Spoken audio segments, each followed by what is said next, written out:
కేసీఆర్ హయాంలో ఆర్థిక మంత్రిగా ఉన్నారు కాబట్టే ఈటెల రాజేందర్ బీఆర్ఎస్ నేతలను కాపాడే ప్రయత్నం చేస్తున్నారని అన్నారు జగ్గారెడ్డి.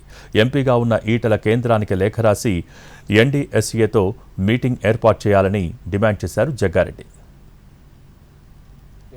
కేసీఆర్ గారు సీఎం ఇప్పుడు ప్రతిపక్ష నాయకుడు, అప్పుడు సీఎం,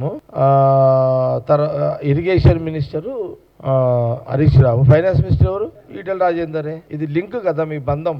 సీఎం గారు డిసిషన్ అమలు చేసేది హరీష్ రావు మినిస్టరు, మరి పైసలు రిలీజ్ చేసింది ఎవరు ఈటెల రాజేందర్. ఈటెల రాజేందర్ కూడా ఫైనాన్స్ మినిస్టర్ కాబట్టి ఆయనకు కూడా ఆడ న్యాచురల్గా ఇస్తా ఉంటది కదా, ఆ జాగాలో ఆయన కదా నేనున్న ఇస్తా ఉంటది కదా. ఇక ఇస్తా ఉన్నది కాబట్టి ఇస్తాదారుడిగా పాపం వాళ్ళని బచాయించాలని ఈటెల రాజేందర్ కూడా తాపత్రయపడుతున్నారు. ఇక అందుకే ముఖ్యమంత్రి గారి మీద రాళ్ళు చేసే కార్యక్రమం చేస్తున్నాడు ఈటెల రాజేందర్. ఓకే చెయ్యి, తప్పదు, కొంత ముట్టినప్పుడు కొంత బాధ్యత తీసుకోవాలి.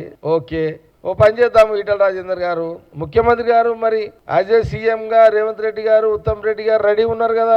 నువ్వు బీజేపీలో కీలక ఎంపీవి, కేసీఆర్ గారు మనం పాతోళ్ళమే, ఓకే అర్థమైంది కదా, పాతోళ్ళమే. ఫైనాన్స్ మినిస్టర్ ఉంటేవి, మరి నువ్వే సెంట్రల్ ఇరిగేషన్ మినిస్టర్ తోటి మాట్లాడి అటు కేసీఆర్ గారిని, ఇటు హరీష్ రావు గారిని, ఇటు ముఖ్యమంత్రి రేవంత్ రెడ్డి గారు రెడీ ఉన్నారు, ఇటు ఉత్తమ్ రెడ్డి గారు రెడీ ఉన్నారు కాబట్టి నువ్వే లీడ్ చేసి ఢిల్లీలో సెంట్రల్ మినిస్టర్ గారు